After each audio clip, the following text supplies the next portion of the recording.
Praise the Lord. आप सभी को प्रभु यीशु मसीह के सर्वश्रेष्ठ नाम में मेरा स्नेह भरा अभिवादन। मैं परमेश्वर का धन्यवाद करता हूं आज की सुबह के लिए।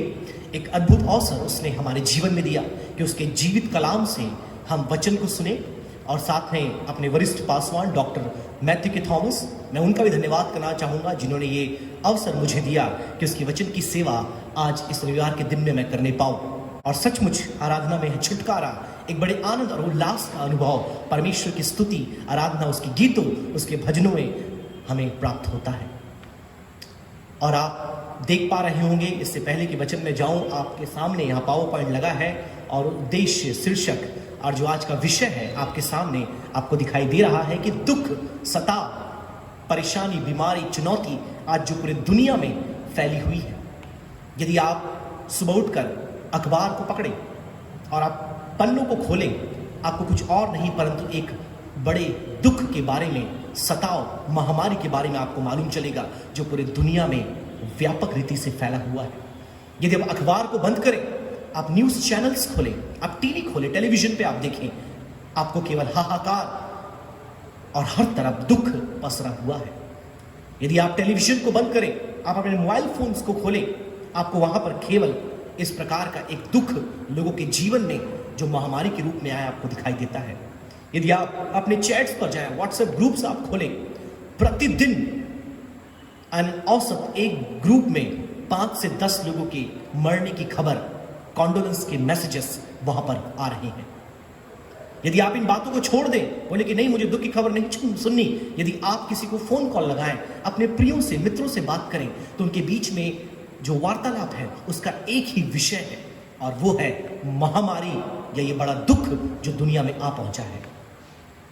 कहीं दवाइयां खत्म, तो कहीं वैक्सीन खत्म, तो कहीं ऑक्सीजन खत्म, तो कहीं हॉस्पिटल के बेड खत्म, कब्रिस्तान में दफनाने के लिए जमीन नहीं है, और शमशान घाट में चिता को जलाने के लिए लकड़ी नहीं है। यदि आप दिल्ली की बात करें, कल की खबर है, वहां तो जहां पर जानवरों को दफनाया जाता, कुत्तों को दफनाने के स्थान में अब इंसानों को दफनाया जा रहा है, क्योंकि भूमि, जमीन, कब्रिस्तान छोटे पड़ रहे हैं। एक इतने मातम और दुख से भरी हुई दुनिया में जब हम मसीह जगत के बारे में क्या हो रहा है, जब हम इसे देखते हैं, तो हमारे सामने एक प्रश्न आता है कि आखिर ये दुख, ये बीमारी, ये सताव, ये महामारी एक विश्वासी के जीवन में क्यों आते हैं? और ये प्रश्न लाजमी है, ये प्रश्न समय संगत है, और इस प्रश्न का उत्तर भी जानना हमें बहुत जरूरी है। क्योंकि यदि इस समय में हम इस विषय को अनदेखा कर देते हैं, इस विषय को हम इग्नोर करके किन्हीं कुछ और बातों की हम बात करते हैं, तो वह हमारी ओर से एक तरह से बचने का तरीका है कि हम उस विषय को अनदेखा कर रहे हैं। आज आप पूरे देश में कहीं भी, हमारे देश की बात करें या विदेश की बात करें या पूरी दुनिया की बात करें, मृत्यु दर बहुत ज्यादा बढ़ चुका है। अविश्वासी, विश्वासी समान तौर पर इससे प्रभावित है, वे उससे अछूते नहीं हैं। हमारे खुद के परिवार की बात करें, हमारे खुद के कलीसिया की बात करें, हमारे खुद के इटारसी शहर की बात करें, हमारे देश की, हमारे अब जहां तक की बात करें, हर कोई प्रभावित हुआ है। बीते सप्ताह 4 फ्यूनरल एक दिन में हमने देखा, एक दिन में 4, एक होशंगाबाद में और 3 इटारसी में। कभी जीवन में ऐसा दृश्य मैंने नहीं देखा था, कभी जीवन में ऐसा दृश्य मैंने अनुभव नहीं किया था। निश्चित तौर पर जब इन बातों को हम देखते हैं, हमारे मन में प्रश्न उठता है। हमारे मन में क्या, बहुत से विश्वासी, बहुत से परमेश्वर के दास, सेवक आज इस प्रश्न को कर रहे हैं कि आखिर मसीही लोगों के साथ ये क्या हो रहा है। बाकी लोगों के साथ क्या हो रहा है ये हमारा विषय नहीं है, वो पहले से होता आ रहा था, लेकिन आज मसीही विश्वासियों के साथ ये क्या हो रहा है। और मेरे प्रियो, इससे पहले कि वचन से हम बाहर जाएं, बाइबल से हम बाहर इसके उत्तर को ढूंढें, ये समय है कि हम परमेश्वर के वचन में देखें कि बाइबल हमें इसके विषय में क्या सिखाती है। बहुत से लोगों को लगता है कि इसका उत्तर बाइबल में नहीं है, ये एक विश्वासी की समझ से परे है, बहुत से लोगों को ऐसा लगता है।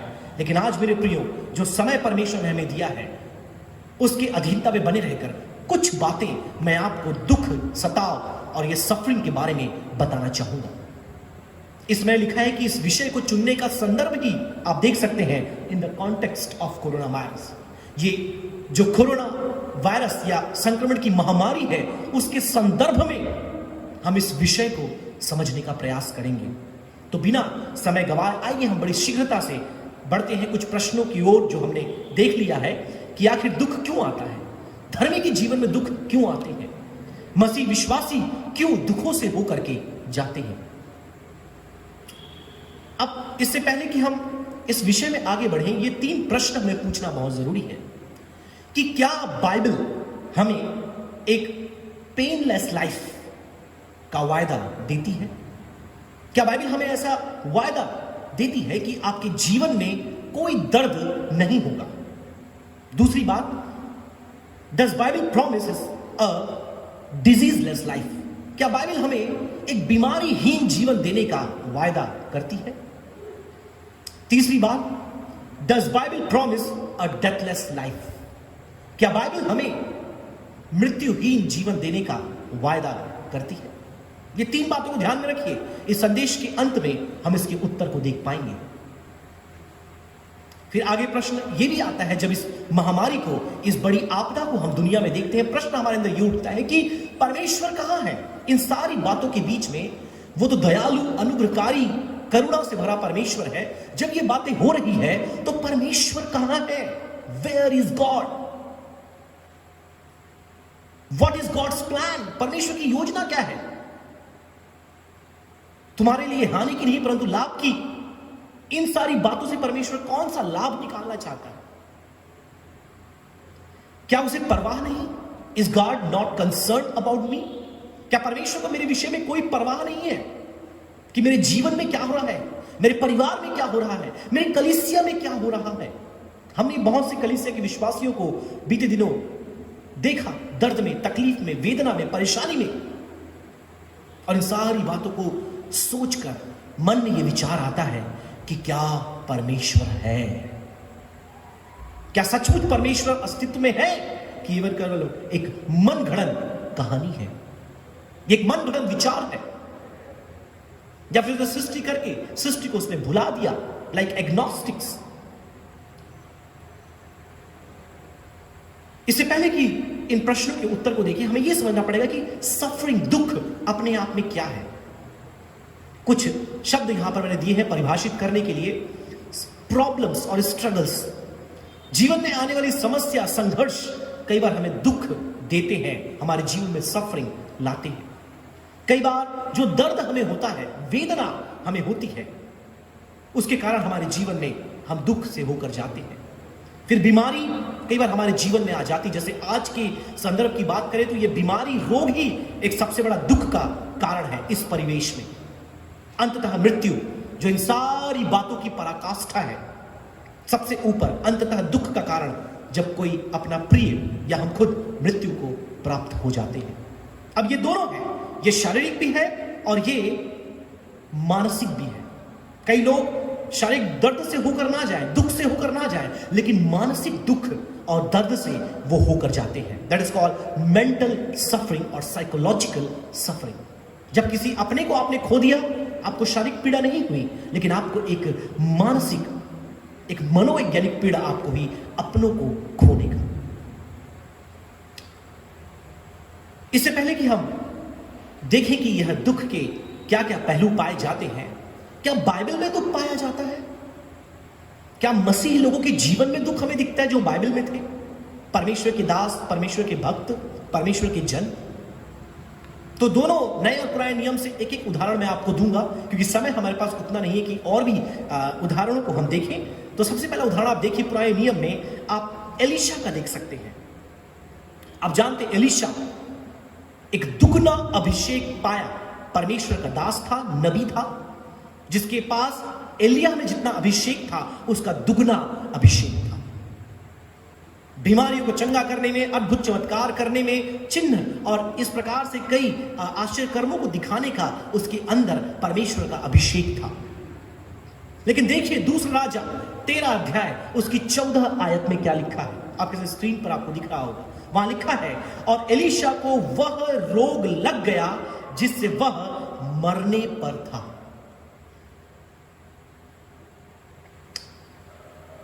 कई बार हमें यह लगता है कि हम प्रभु में आए, मसीह के पीछे चल रहे हैं, प्रभु की सेवा कर रहे हैं, हमारे जीवन में कोई बीमारी या रोग नहीं आ सकती।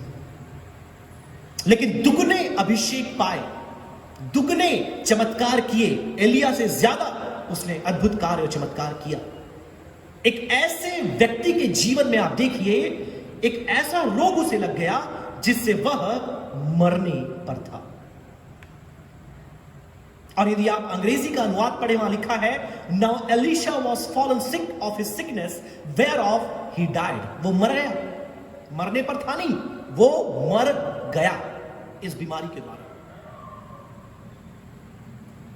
तुरंत अपन नए नियम में आ जाते हैं, कुरिन्थियों की पत्री में, जहां पर आप पौलुस के बारे में देखेंगे। दूसरे कुरिन्थियों की पत्री 12 अध्याय उसकी 7 आयत से लेकर आप आगे पढ़ेंगे 10-11 आयत तक, पौलुस अपने जीवन में आए उस बड़े बीमारी या दुख, जो भी आप बोलना चाहें, उसके बारे में वो विश्लेषण करता है, व्याख्यान करता है कि कैसे मेरे जीवन में एक कांटा, एक दुख है, एक दर्द है, जिसके लिए मैंने प्रभु से 3 बार विनती की।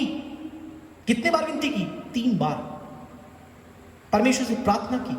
और प्रेरित पौलुस कोई सामान्य व्यक्ति नहीं था, ये नए नियम में सबसे ज्यादा परमेश्वर की सेवा करने वाला एक सुसमाचार प्रचारक, एक प्रेरित था। इसने पूरे जमीन को नाप लिया अपने समय के। इसने बाइबल के नए नियम के भाग के अधिकतम पत्रियों को इसने लिखा। The major part of the content of New Testament belong to apostle Paul.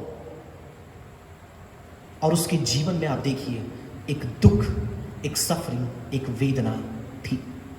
और मैं ये मानता हूं कि हम ना ही एलीशा से बड़े हैं और ना ही पौलुस से महान हैं, ना मैं और ना कोई विश्वासी आज के समय का, और ना ही कोई सेवक।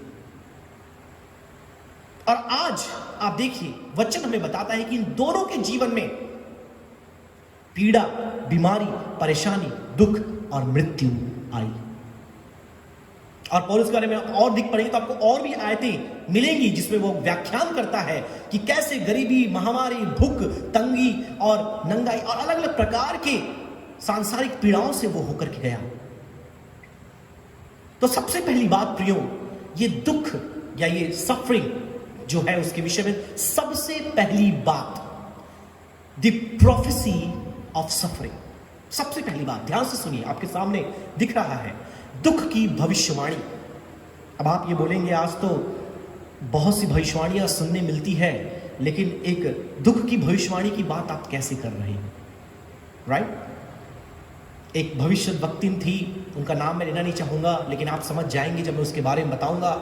आज से लगभग 8-9 साल पहले दक्षिण भारत, उत्तर भारत, भारत से बाहर घूम घूम कर उन्होंने बहुत भविष्यवाणी की कि आने वाले 10 सालों में एक महासताव काल आएगा, बहुत से सेवक पासवानों को मार डाला जाएगा, विरोध उठेगा, और उसके बाद मसीह कलीसिया उन्नति करेगी। और एक दिन आएगा 2020 के पहले जब सेवकों को वेतन मिलेगा केंद्र सरकार के द्वारा। यह भविष्यवाणी उन्होंने की थी। और आज ना वो दिखते हैं, ना उनकी भविष्यवाणी दिखती थी, लेकिन उस समय लोगों ने अंधाधुन उनका अनुकरण किया, क्योंकि सबको अच्छा लगता है जब अच्छी अच्छी बातें भविष्यवाणी में लोग हमारे लिए बोलते हैं। सच हो ना हो वो तो भविष्य की बात है, लेकिन वर्तमान में सुनने में बहुत अच्छा लगता है। लेकिन आज मैं जिस भविष्यवाणी की बात कर रहा हूं, हो सकता है आपको अच्छा ना लगे, लेकिन आपको सुनना जरूरी है, क्योंकि परमेश्वर के वचन में यह दिया है, द प्रोफेसी ऑफ सफरिंग। और कौन है ऐसा भविष्यवक्ता जिसने दुख के विषय में भविष्यवाणी की? कौन है ऐसा भविष्यवक्ता जिसने आने वाले दुख के बारे में पहले से बता दिया, हमें चिता दिया? वो कोई और नहीं परंतु स्वयं प्रभु यीशु मसीह है।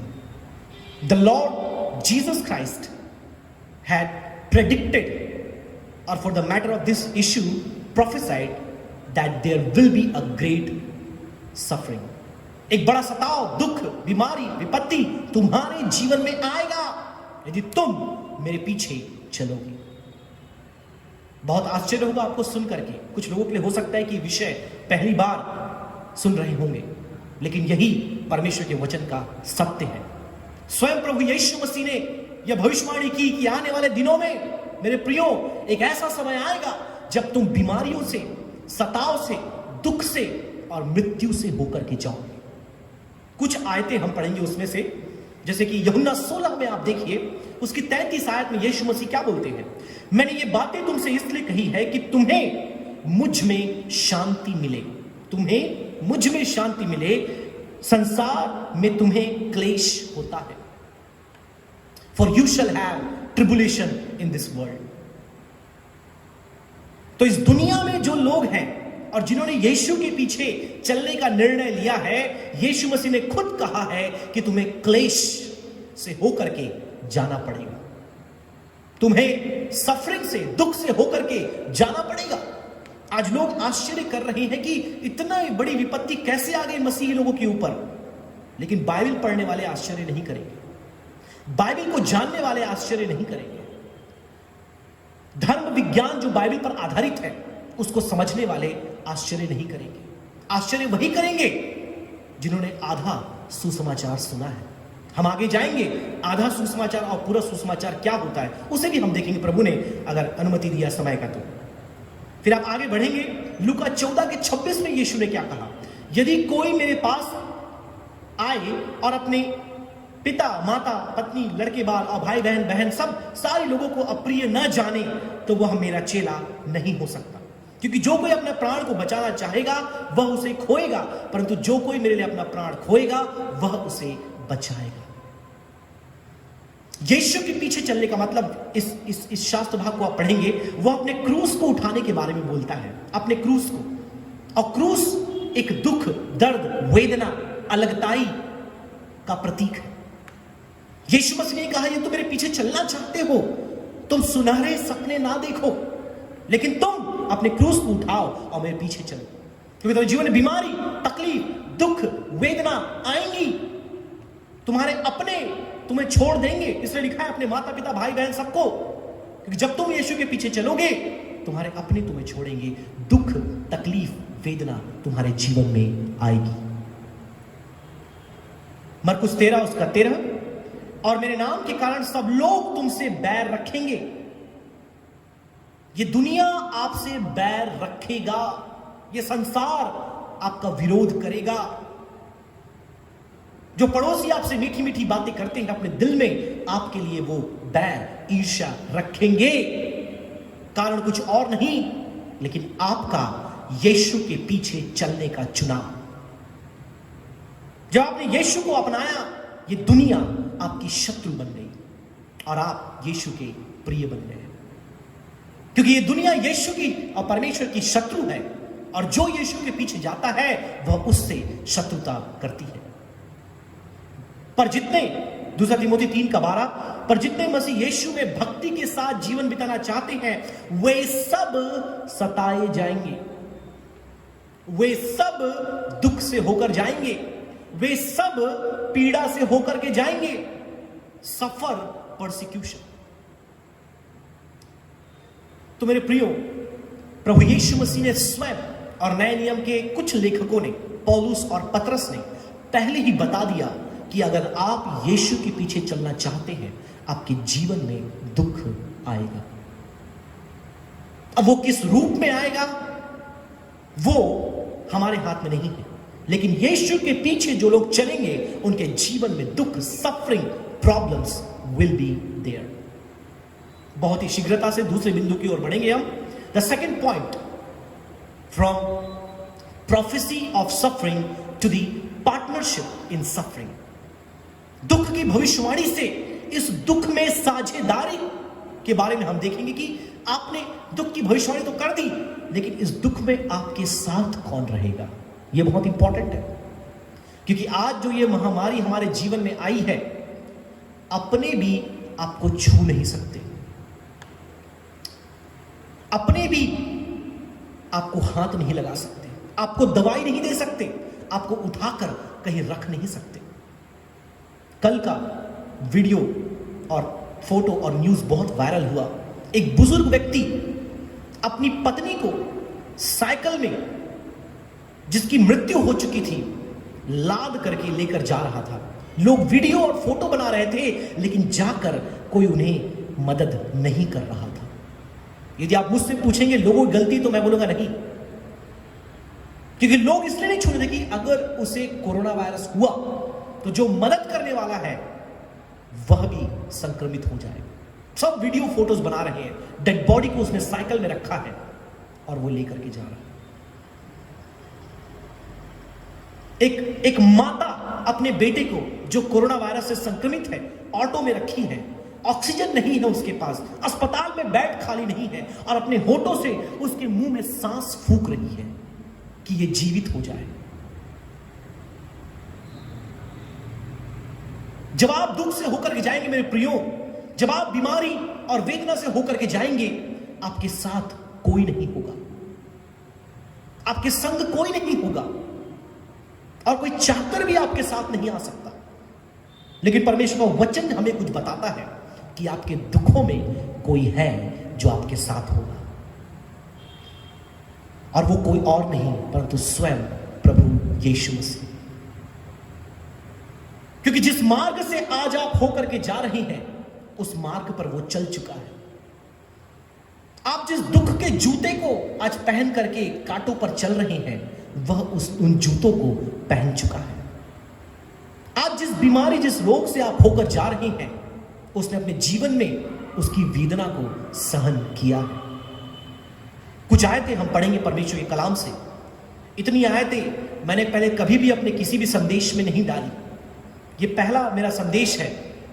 नहीं तो सामान्यतः एक या दो आयतें या एक शास्त्र भाग या एक अध्याय बस, लेकिन आज इतनी आयतें मैंने आपके सामने रखी है क्योंकि आज के समय में हमें जरूरी इस बात को समझना कि हम दुख के लिए तैयार हो जाए। परमेश्वर का वचन पहला पतरस 4 अध्याय 12 आयत में लिखा है।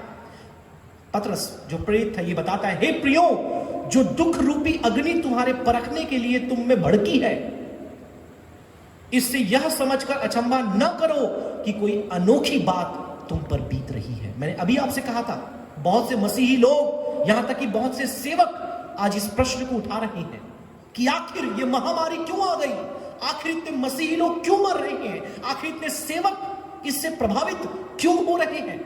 हमारे छत्तीसगढ़ की बात मैं करूं तो एक ग्रुप है हमारा, प्रतिदिन 5 से 10 सेवकों की शोक खबर वहां पर आती है। सुनकर बहुत दुख होता है, बहुत वेदना होता है कि क्या हो रहा है। लेकिन यदि आप वचन को पढ़ने वाले हैं तो याद रखिए, अंतिम लाइन लिखा है, यह कोई अनोखी बात तुम पर नहीं बीत रही है। जो मसीही लोग हैं वो जानते हैं कि यीशु ने इसके विषय में चिता दिया था। आगे आप देखें, पर जैसे जैसे मसीह के दुखों में सहभागी होते हो, पहला पतरस 4:13, आनंद करो जिससे उसकी महिमा के प्रकट होते समय तुम भी आनंदित और मगन हो सको। आनंदित कौन होगा जब दुख बीमारी आएगी? तो आनंद कौन मनाएगा? केवल वही जो जानता है कि इसके बाद क्या होने वाला है। आमीन, हालेलुया। आनंदित कौन हो सकता है दुखों को देखकर, बीमारी को देखकर, महामारी को देखकर? केवल वही जो जानता है what is the end result. एक जब फिल्म को कोई देखता है तो फिल्म को देखते समय वो भावनात्मक रीति से रोने लगते हैं, चिल्लाने लगते हैं, विलाप करने लगते हैं, देखो क्या हो गया।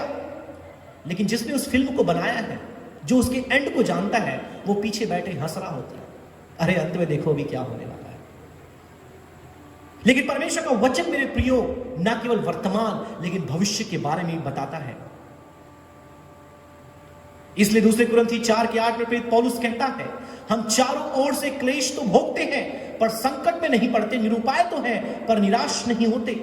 ये सारी पीड़ाएं हैं लेकिन निराशा हमारे जीवन में नहीं है। और यदि आप जानना चाहें तो मैं आपको बता दूं, और आपने सुना भी होगा, पूरे डॉक्टर्स यही बात को बोल रहे हैं कि अधिकतर जो डेथ है, जो मृत्यु है, वह संक्रमण के कारण नहीं हो रही।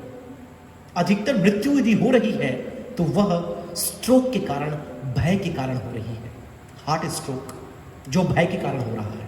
अधिकतर डॉक्टर इस बात को बोल रहे हैं। अभी 2 दिन पहले हैदराबाद के डॉक्टर्स ने इस बात को कहा और कई पेशेंट्स के नाम दिखाए कि व्यक्ति बहुत अच्छा था, बहुत बढ़िया था, जैसे ही उसने टेस्ट कराया पॉजिटिव आया, उसकी सांसें भरने लगी और 4 घंटे में उसकी डेथ हो गई।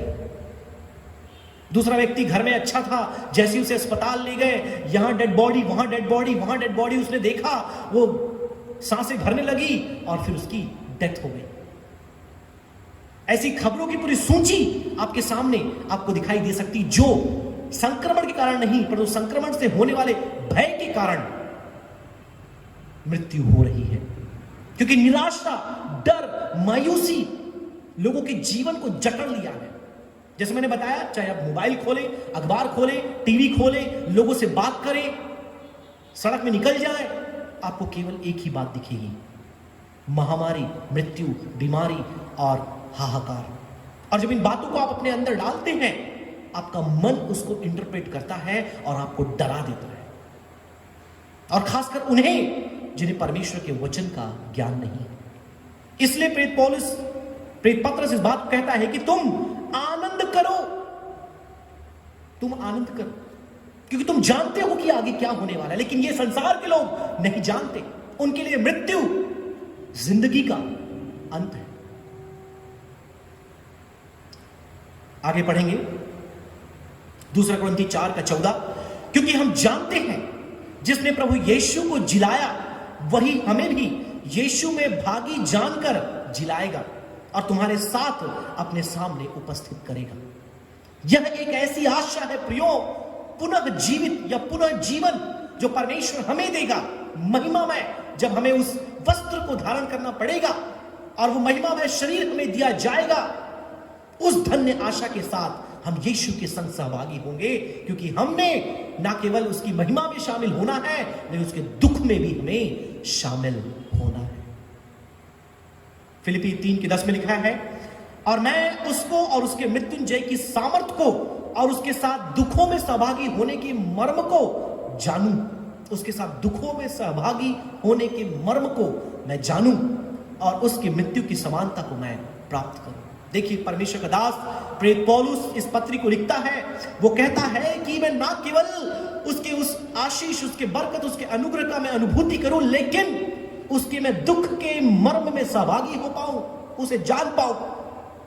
फेलोशिप ऑफ हिज सफरिंग, यीशु की साझेदारी बनना, उसके संग रहना, उसके जैसा अनुभव करना, उसके चलाए मार्गों पर चलना, यह पौलुस की मनोकामना थी। हमारी मनोकामना क्या है? हमारी इच्छा क्या है? उसकी मृत्यु की समानता को क्या आप प्राप्त करना चाहते हैं? आगे आप पढ़ेंगे, वहां लिखा है 2 कुरिन्थी 1:5 में, क्योंकि जैसे मसीह के दुख में हमको अधिक होते हैं, वैसे ही हमारी शांति भी मसीह के कारण अधिक होती है। For as the suffering of Christ abound, so the consolation also aboundeth in Christ. यदि उसके दुख में आप बढ़ रहे हैं, वेदना आपके जीवन में बढ़ रही है, याद रखें उसके वचन, उसकी आत्मा के द्वारा हमारे मनों में सांत्वना, शांति और ढाढ़स भी बढ़ रहा है। आप ये ना सोचिए केवल दुख है, जितना दुख बढ़ रहा है उतना यीशु की शांति भी हमारे मनों में राज कर रही है। यदि आप संसार की ओर ध्यान लगाएं, आप डरे बैठे रहेंगे। यदि आप प्रभु के वचन को खोलें, प्रभु के वचन को पढ़ें, प्रार्थना करें, वो आपके दिलों में शांति देगा। आमीन, हालेलुया। और इसे मैं अंडरमाइन नहीं कर रहा। बहुत से हमारे कलीसिया के प्रियो ने अपने सगे संबंधियों को खोया है, और जो दुख, जो पीड़ा, जो क्षति उन्हें पहुंची है, वो अपूर्णीय है, किसी मानवीय शब्दों द्वारा नहीं भर सकता।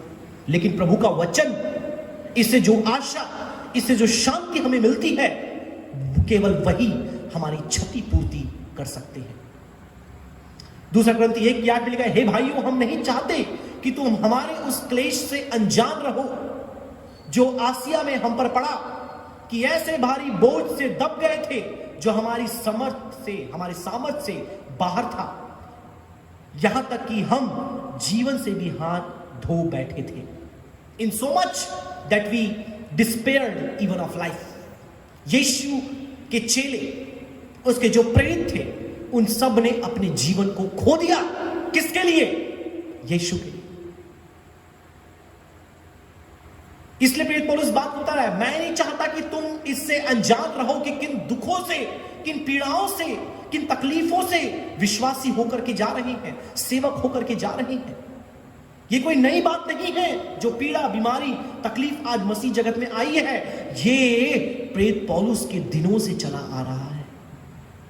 बशर्त ये है कि हम अज्ञानी थे, हम अनजान थे, हम अनभिज्ञ थे उन बातों से। लेकिन प्रभु का वचन हमें बताता है कि कैसे परमेश्वर का दास उन बातों को उजागर कर रहा है आज की कलीसिया के लिए। दूसरा कुरिन्थी 1:9 में लिखा है, वरन हमने अपने मन में समझ लिया था कि हम पर मृत्यु की आज्ञा तो हो चुकी है, कि हम अपना भरोसा ना रखें, वरन परमेश्वर का जो मरे हुए को जिलाता है। तो मृत्यु की आज्ञा हो चुकी है, संकट बीमारी फैल चुकी है, एक के बाद एक लोग मर रहे हैं, हमारे लोगों को प्रभावित कर रहा है। लेकिन वरन परमेश्वर का जो मरे हुओं को जिलाता है। आमीन, हालेलुया।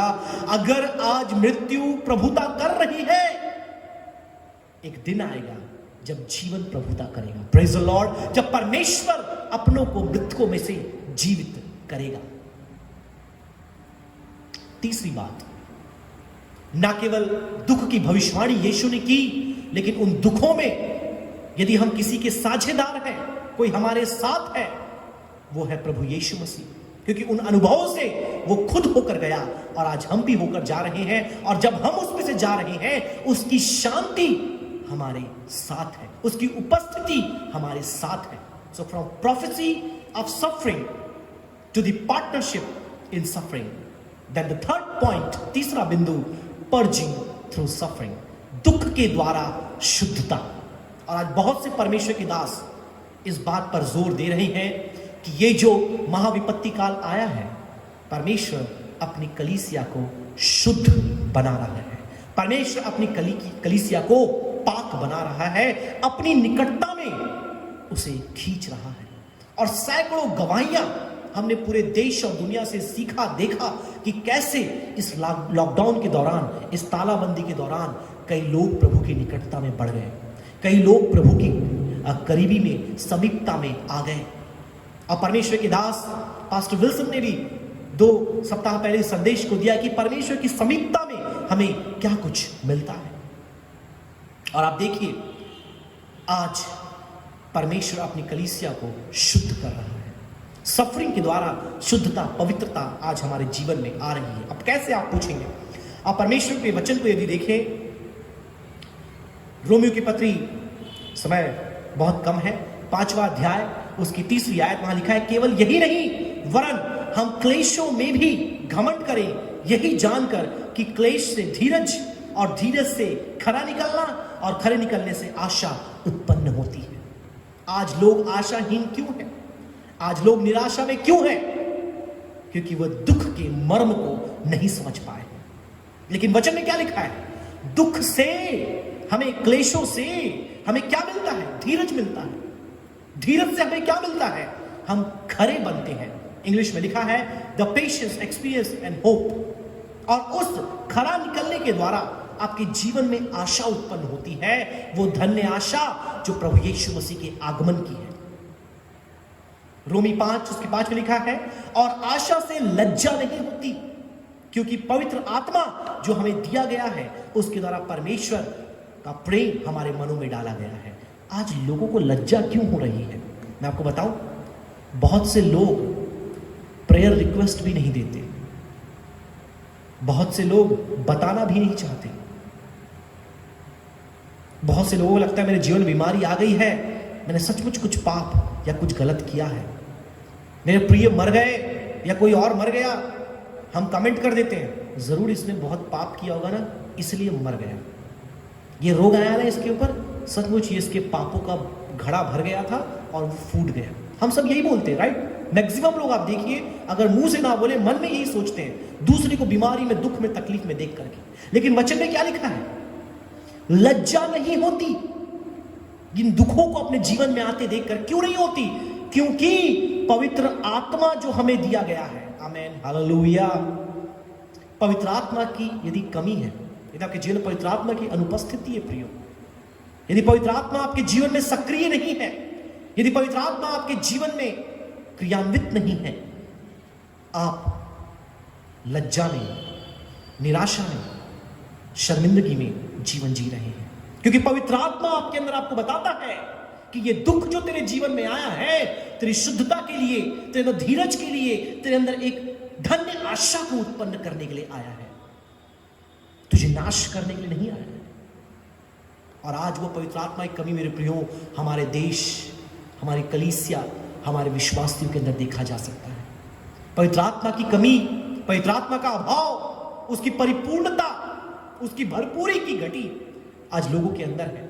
इसलिए लोग जब बीमारी में होते हैं गलत बातें बोलते हैं, श्राप देते हैं, कोसते हैं, लोगों को बुरा बोलते हैं और बोलते हैं कि परमेश्वर कहां है, मेरी प्रार्थना क्यों नहीं सुनता, मुझे चंगा क्यों नहीं करता।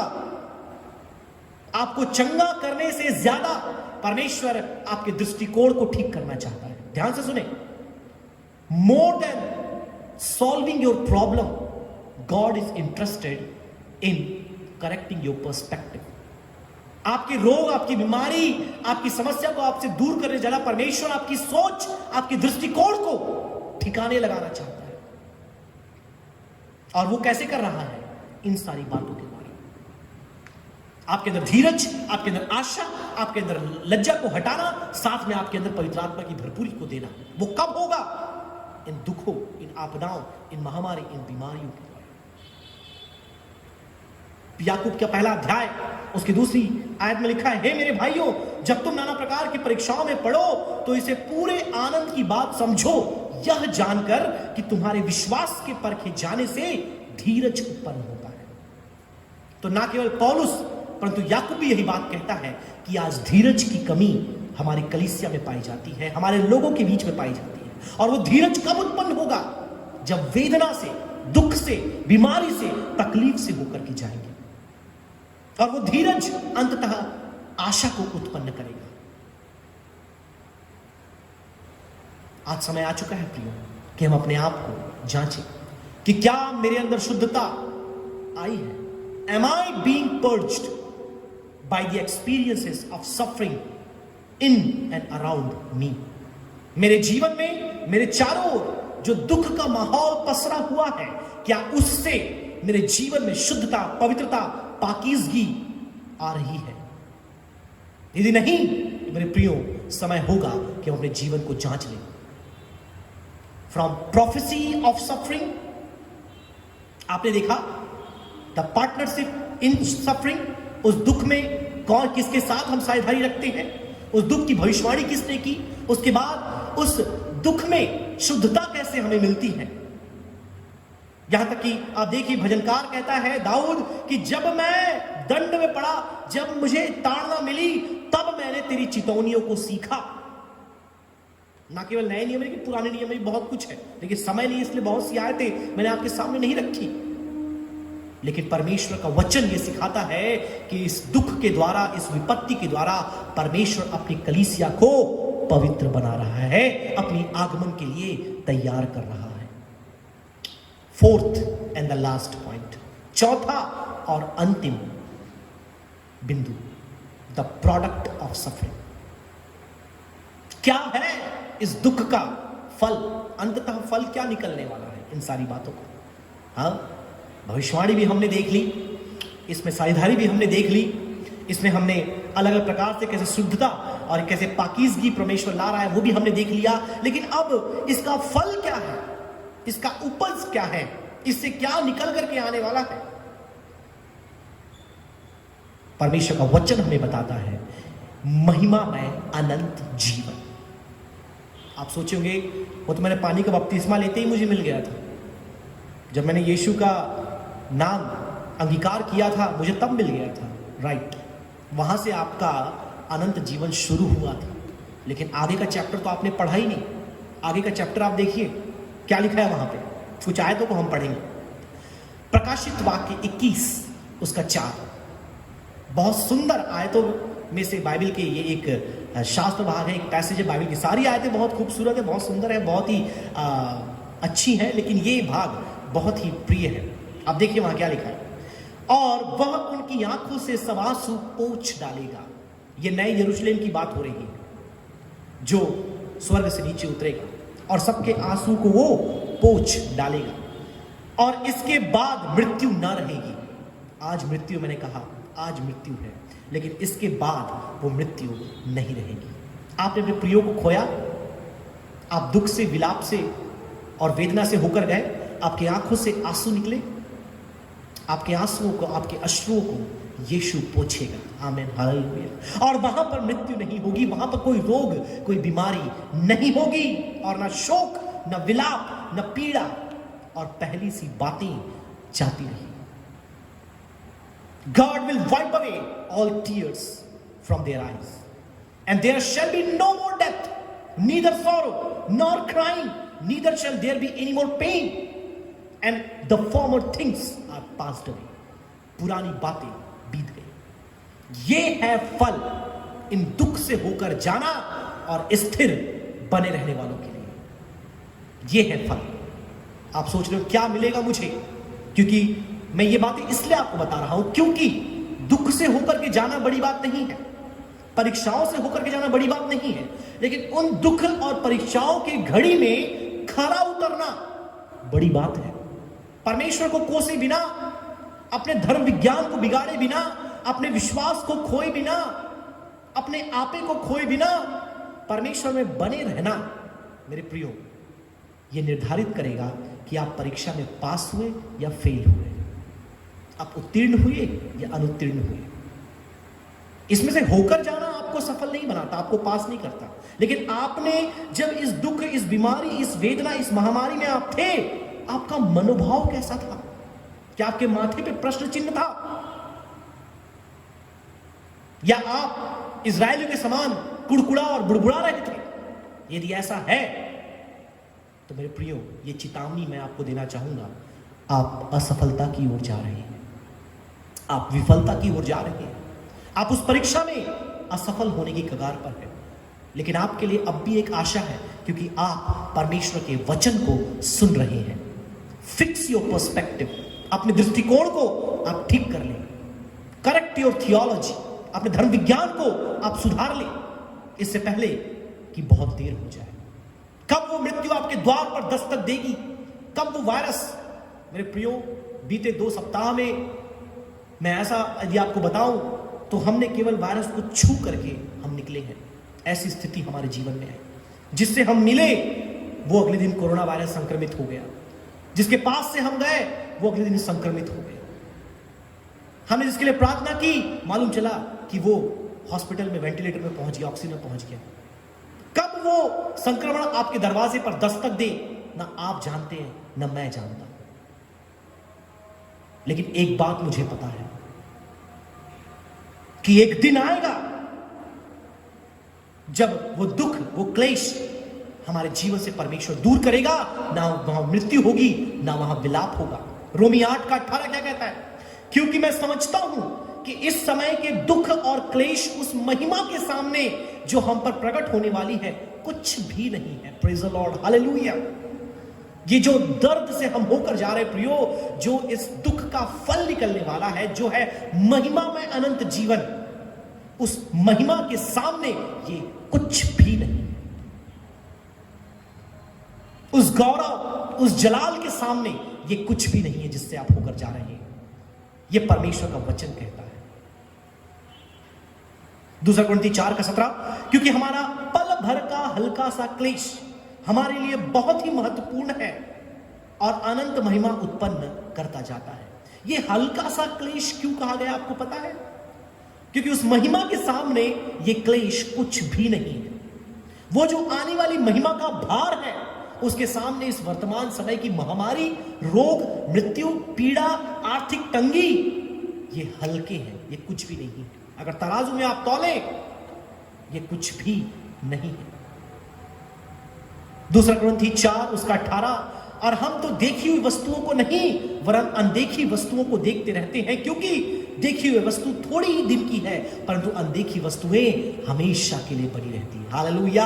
आज आप टीवी पे क्या देख रहे हैं? आज आप मोबाइल पे क्या देख रहे हैं? आज आप अखबार पे क्या देख रहे हैं? महामारी, बीमारी, मृत्यु, क्लेश, दुख, वेदना, और पीड़ा, लेकिन वचन कहता है यह कुछ ही दिनों के लिए है।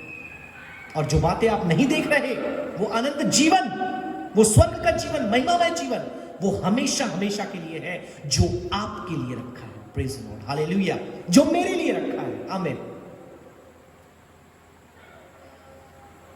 आज के इस युग में यदि आप मुझसे पूछें कि आप किस एक बात के लिए परमेश्वर को धन्यवाद देना चाहेंगे, कौन सी एक बात है? इस महामारी को आप देख रहे हैं और आप किससे जोड़कर परमेश्वर का इसके लिए धन्यवाद देना चाहेंगे? तो वो बात होगी झूठी शिक्षा जो दुनिया में फैली हुई थी। आज झूठे शिक्षक अपने अपने घोंसलों में छुप करके बैठे हैं, जिन्होंने झूठी शिक्षा पूरे देश और दुनिया में फैला कर रखी थी। वो झूठी शिक्षा क्या थी? इटर्नल सिक्योरिटी की, प्रॉस्पेरिटी गॉस्पल की, वर्ड ऑफ फेथ मूवमेंट की, सीड ऑफरिंग मूवमेंट की। ये सब के सब एक्सपोज हो चुके हैं। ये सब के सब, जैसे बोले ना पौलुस के अपनी भाषा में, खुल्ला तमाशा परमेश्वर ने इनका कर दिया है। मैंने आपसे पहले ही कहा, हर एक बात के पीछे परमेश्वर का एक योजना, एक उद्देश्य है, और वह इन दर्द और दुख के द्वारा भी कार्य कर रहा है। बहुत से लोग प्रभु के निकट आ रहे हैं, मसीह में बढ़ रहे हैं, और जो झूठी शिक्षाएं हैं जिसमें कलीसिया को जकड़ कर रखा था, आज वे सब के सब खुल्ला उनकी असलियत लोगों के सामने आ चुकी है। कहां गए वे सारे जो प्रॉस्पेरिटी गॉस्पल के बारे में बात करते थे, जो वर्ड ऑफ फेथ मूवमेंट के बारे में बातें करते थे? वे सब छुपे बैठे हुए है ही नहीं, वे दिखाई नहीं दे रहे कहीं, क्योंकि परमेश्वर ने असलियत सबके सामने खोल कर रख दिया है। God has exposed everyone. परमेश्वर सबको निकाल कर सबके सामने रख दिया है। और धन्यवाद हो परमेश्वर का इन सारी बातों के लिए कि कम से कम अपनी मसीह की जो कलीसिया है उसमें से कुछ लोगों की आंखें खुल चुकी है कि वास्तविकता क्या है, सत्य क्या है, परमेश्वर का वचन क्या है। द होल गॉस्पल जो लोग प्रचार नहीं करते थे, जो सुसमाचार का आधा हिस्सा प्रचार करते थे और आधा छुपा कर रखते थे अपने लाभ के लिए। जैसे प्रेरित पौलुस कहता है कि मसीह की बातों को अपने फायदे के लिए लोगों ने अब्यूज कर दिया। क्या है फुल गॉस्पल? परमेश्वर के वचन का जो पूर्ण सुसमाचार क्या है? It's not just healing, it's not just चंगाई, केवल चंगाई नहीं, परंतु बीमारी, सिकनेस। ये वास्तविकता है मसीह जगत में। ये ना केवल चमत्कार परंतु रोग, ना केवल आशीषें परंतु चुनौतियां, ना केवल महिमा परंतु लज्जा, ना केवल सफलता परंतु असफलता, ना केवल धन परंतु कंगाली, ना केवल जय परंतु संघर्ष, ना केवल जीवन परंतु मृत्यु। यह है द होल गॉस्पल। प्रभु यीशु मसीह के पीछे यदि आपको चलना है, इन सारी बातों से आपको होकर जाना पड़ेगा। क्योंकि आजकल एक व्यक्ति को विश्वास में लाने के लिए हम बहुत सी बातें बोलते हैं, आपको ये मिलेगा, वो मिलेगा, ऐसा होगा, वैसा होगा, राइट। और जब उसके जीवन में दुख, मुसीबत, चुनौती आती है, वह व्यक्ति परमेश्वर से पीछे हट जाता है, क्योंकि सुसमाचार का पूरा पैकेज उसे नहीं मिला था। उसे विश्वास मजबूत नहीं बनाया गया था, उसे केवल सपने दिखाए गए थे। और निश्चित तौर पे परमेश्वर आशीषें देता है, चंगाई करता है, रोगों से मुक्ति देता है। आज भी उसके लहू में सामर्थ है और आज भी वो जीवित है और हम प्रतिदिन उसका अनुभव करते हैं। लेकिन साथ ही साथ हम दुख, बीमारी, तकलीफ, वेदना, रोगों से होकर के जाते हैं। और ये जो जिनको परमेश्वर ने एक्सपोज किया, वे आपको जीवन में लज्जा को लाते, तो बोलते आपके अंदर विश्वास नहीं है, इसलिए आप इन बातों से होकर जा रहे हो। आज वे सारे एक्सपोज हो चुके हैं। It's not a matter of faith if you are going through challenges, it's just God's plan. आपके अंदर विश्वास की कमी होना जरूरी नहीं आपके जीवन में इस पीड़ा का कारण हो, इस बीमारी का कारण हो। बड़े से बड़ा विश्वास रखने वाले कोरोना वायरस के साथ चले गए। यहां पर बात यह आती है कि क्या हम परमेश्वर के सामने अपने आप को समर्पित करते हैं? क्या उसकी योजना के सामने हम अपने आप को नतमस्तक करते हैं? क्या उसकी इच्छा के सामने हम अपने आप को दे देते हैं? क्योंकि ये सुसमाचार की वास्तविकता है। इन बातों से यीशु होकर गया, इन बातों से चेले होकर के गए, इन बातों से प्राथमिक कलीसिया होकर के गई, और इन बातों से आज मैं और आप होकर जा रहे हैं।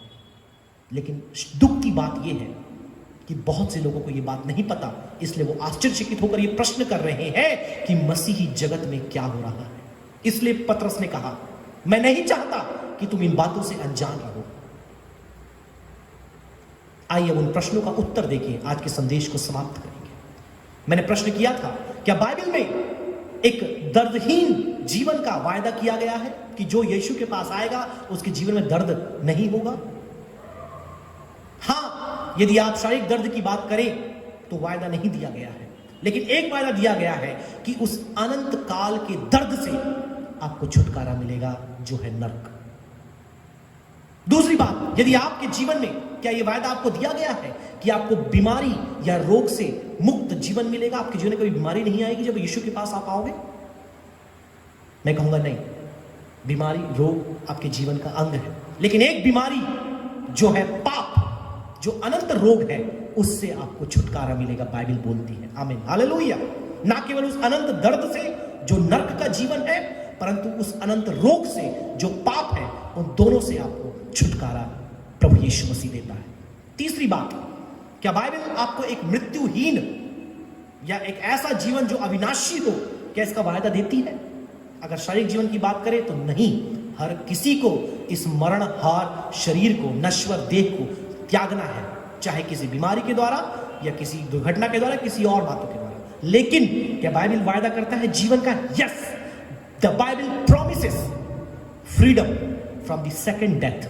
दूसरी मृत्यु जो नरक में होने वाली है, उससे बाइबल वायदा देता है कि आपको मुक्ति मिलेगी। आमीन, हालेलुया। उस अनंत दर्द से, उस अनंत काल की बीमारी से और उस अनंत काल की दूसरी मृत्यु से बाइबल हमें वायदा देती है कि हमें मुक्ति मिलेगी यदि हम यीशु के पीछे चलेंगे। हालेलुया। इन शब्दों के द्वारा प्रिय अपने संदेश को मैं विराम देना चाहूंगा। मेरी आशा, मेरी अपेक्षा, मेरी प्रार्थना यही है कि आप सुरक्षित रहें, इस बीमारी से बचे रहें, परमेश्वर आपको इस रोग के मध्य संभाले, आपके कोई भी प्रिय से संक्रमित ना हो। लेकिन यदि ये बातें आपके जीवन में होती है तो आप आश्चर्यचकित ना हो, क्योंकि इसके विषय में यीशु ने हमें पहले ही बता दिया था। उसने पहले ही चिता दिया था कि यह बातों का होना निश्चित है, क्योंकि सफरिंग, दुख जो था मेरे प्रियो, उसके द्वारा ही यीशु ने शैतान पर जय प्राप्त की। दुख के द्वारा ही इज़राइल उन्नति करते गए, दुख के द्वारा ही प्राथमिक कलीसिया भी बढ़ने लगी, और दुख के द्वारा ही सच्चे मसीही लोगों का निर्माण हुआ। और उसी दुख के द्वारा, यदि आप बात करें, मसीह विश्वास का एक आधार है। सो दुख या दर्द या वेदना या तकलीफ या बीमारी, मेरे प्रियो, हमें इससे डरना नहीं, लेकिन हमें आनंदित और खुश होना है और अपने मन में हर्षित होना है कि परमेश्वर, तेरी योजना पूरी हो रही है, तेरी इच्छा पूरी हो रही है प्रियो। और जो भय मैंने आपसे कहा कि अधिकतर लोग, डॉक्टर इस बात को बोल रहे हैं, कोरोना वायरस संक्रमण से नहीं मर रहे, लेकिन डर से, निराशा से, मायूसी से, उदासी से, घबराहट से मर रहे हैं। ये बातें आपके जीवन में कब हटेगी? जब आप दुख की वास्तविकता को समझ जाएंगे, जब आप इस दुख की वास्तविकता को आप जान लेंगे मेरे प्रियो, परमेश्वर आपके जीवन में एक नए आनंद और उल्लास को देगा। इन वचनों के द्वारा मैं आशा करता हूं परमेश्वर ने हम में से हर एक से बातें की है। मैं सचमुच फिर से एक बार परमेश्वर का धन्यवाद करूंगा, अपने पासवान का धन्यवाद करूंगा। और ना केवल मैंने इन बातों को बनाया, लेकिन आपको जो डॉक्टर मैथ्यू के थॉमस ने पिछले साल गर्मियों की छुट्टियों के समय आप देखेंगे एक संदेश दिया, द परेलियस टाइम, संकट भरे दिन आने वाले हैं। तो ना केवल ये नई बात मैंने आपके सामने रखी, लेकिन उन्होंने भी यह चिताया था कि आने वाला समय, जब ये सेकेंड वेव, जिसमें मसीही लोग उतने प्रभावित नहीं हुए थे, तब से उन्होंने इस बात को बता दिया था कि there will be a perilous time, संकट भरे दिन आने वाले हैं। तो आइए प्रियो, हम अपने आप को तैयार करें, अपने आप को हम परमेश्वर के सानिध्य में लेकर के आए, उस शुद्धता, उस पवित्रता को हम धारण करें जो परमेश्वर ने हमारे रखा है। फिर से एक बार आप सभी का धन्यवाद। परमेश्वर इन वचनों के द्वारा आप सभी को बहुत आयत से आशीष देने पाए। फिर से एक बार आप सभी को जय मसीह की। Thank you.